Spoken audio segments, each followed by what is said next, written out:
There is a city that calls to people without using a voice. It exists on maps, but it truly lives in the human heart. It is a place woven from whispers and ancient light. A single sunbeam might fall on a worn stone step, illuminating centuries of footsteps.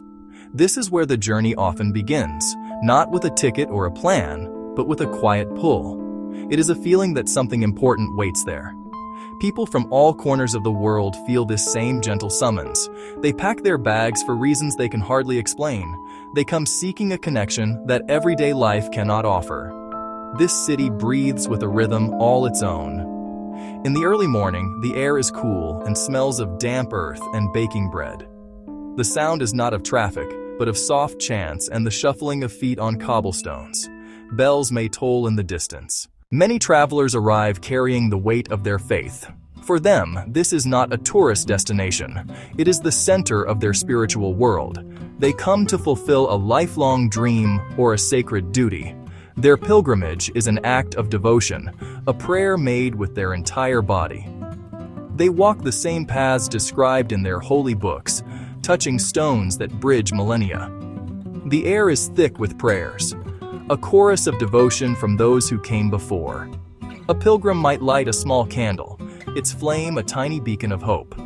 Another may leave a folded prayer, a private message to the divine. Some come to be baptized in a sacred river or to drink from a holy spring. These simple acts connect them to a long chain of believers.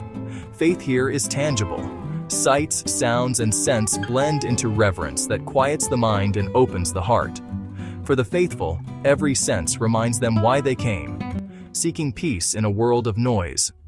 Others are drawn not by faith, but by the deep, resonant call of history. This city is a living museum, its very stones saturated with the past. To walk here is to walk through the pages of a history book. The past is not in glass cases alone. It is under your feet. It is in the air you breathe. You feel small, a fleeting part of a vast story that continues to unfold. Every corner holds a story, an olive tree, a silent witness to centuries. Today's market stands where merchants have bartered for ages. Names tell of conquests, kings, prophets, layers of memory. Local guides bring silent stones to life. Visitors walk with the ghosts of history. The immensity humbles. It commands respect and awe. Roman column, Crusader fortress, modern cafe, time made visible. In millennia's light, our problems shrink.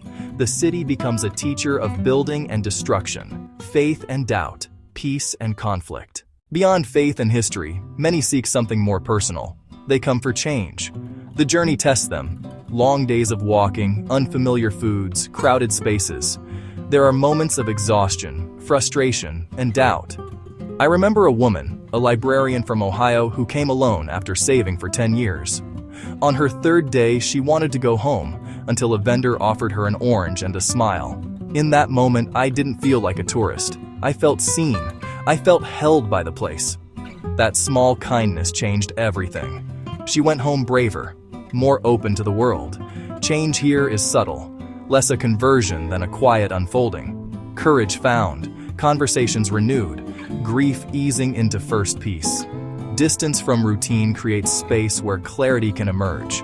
The memory of a quiet morning, the kindness of a stranger, the power of a holy place. These things linger, an inner resource that ripples through life. A holy city is a powerful crossroads of humanity. On any day, its lanes brim with people from every continent. You see faces from Africa, Asia, Europe, and the Americas. You hear a symphony of languages, a beautiful, bewildering mix of tongues. Diversity is striking. Pilgrims and travelers drawn by meaning. Brief encounters weave community, rest, help, and care. A shared meal can feel as sacred as any ritual. For a time, everyone is simply a pilgrim on the same road.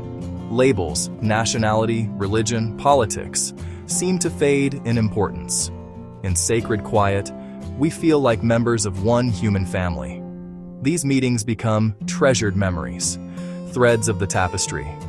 Perhaps the most beautiful discovery.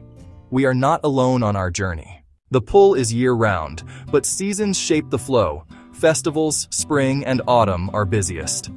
Millions arrive each year. Book early, expect density and energy. In quiet months, there is space to breathe, linger, and reflect. Most arrive by modern means, but the final approach often feels ancient. Entering on foot through historic gates prepares the heart. Practical basics. Pack light, wear sturdy shoes, carry water. The most important item is respect. Observe customs, dress modestly, ask before photos, be quiet in holy spaces. You are a guest where others' sacred lives unfold. A humble spirit opens doors, literal and metaphorical. Plans will falter. Embrace imperfections as part of the pilgrimage.